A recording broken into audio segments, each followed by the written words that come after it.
അതെ, ഇന്നൊരു light weight day ആണ് ട്ടോ. അതായത് പ്രത്യേകിച്ച് ഹെവി ആയിട്ടൊന്നും ചെയ്യാതെ വളരെ ലൈറ്റ് ആയിട്ട് പോകണമെന്ന് ആഗ്രഹിക്കുന്ന ഒരു ദിവസമാണ് ട്ടോ. ഇതിനെ ലേസി ഡേ എന്നൊക്കെ പറയും. പക്ഷേ എനിക്കതിനൊരു ലൈറ്റ് വെയിറ്റ് ഡേ എന്ന് പറയാനാണ് ട്ടോ ഇഷ്ടം.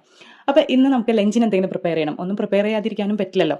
അപ്പോൾ ആദ്യം ഞാൻ ഒഴിച്ചുകറിക്ക് വേണ്ടിയിട്ട് ഒരു മോര് കാച്ചിയതാണ് ട്ടോ ഉണ്ടാക്കുന്നത്. ഇത് വളരെ ഈസി ആയിട്ട് ഉണ്ടാക്കാൻ പറ്റുന്നതുകൊണ്ട് അത് തന്നെ ഉണ്ടാക്കാമെന്ന് വിചാരിച്ചു ട്ടോ. പിന്നെ തോരന് വേണ്ടിയിട്ട് ക്യാരറ്റ് തോരനാണ് ട്ടോ ഉണ്ടാക്കുന്നത്. ഇവിടെ വന്നേ പിന്നെയാണ് ട്ടോ ഈ പച്ചക്കറികളൊക്കെ ഇത്രയും ടേസ്റ്റ് ഉണ്ടെന്ന് മനസ്സിലാക്കുന്നത്. നമ്മുടെ നാട്ടിലത്തെ പോലെ അല്ല ട്ടോ. ഇവിടെ വളരെ ഫ്രഷ് ആയിട്ട് നമുക്ക് കിട്ടുന്നതുകൊണ്ട് എല്ലാ പച്ചക്കറിക്കും ഭയങ്കര സ്വാദാണ് ട്ടോ. അത് നമ്മൾ കറി വെക്കുമ്പോഴും നമുക്ക് പ്രത്യേകം മനസ്സിലാവുന്നുണ്ട് ട്ടോ. ക്യാരറ്റ് ഒന്നും ശരിക്കും പറഞ്ഞാൽ ഞങ്ങളിവിടെ കറി വെക്കാറില്ല ട്ടോ. അത് പച്ചനെ തന്നെ കടിച്ച് കഴിക്കാറാണ് ട്ടോ പതിവ്. കാരണം അത്രയും ടേസ്റ്റ് ആണ്, അത്രയും സ്വീറ്റ് ആണ് ഈ ക്യാരറ്റ് ഒക്കെ.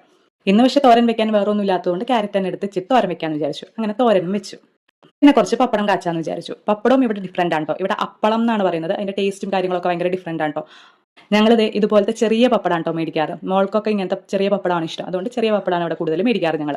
അങ്ങനെ മോര് കാച്ചിയതും ക്യാരറ്റ് തോരനും പപ്പടം കാച്ചിയതും അച്ചാറും ഒക്കെ കൂടി കൂട്ടിയിട്ട് നല്ലൊരു ലൈറ്റ് ലഞ്ച് കഴിച്ചു ട്ടോ.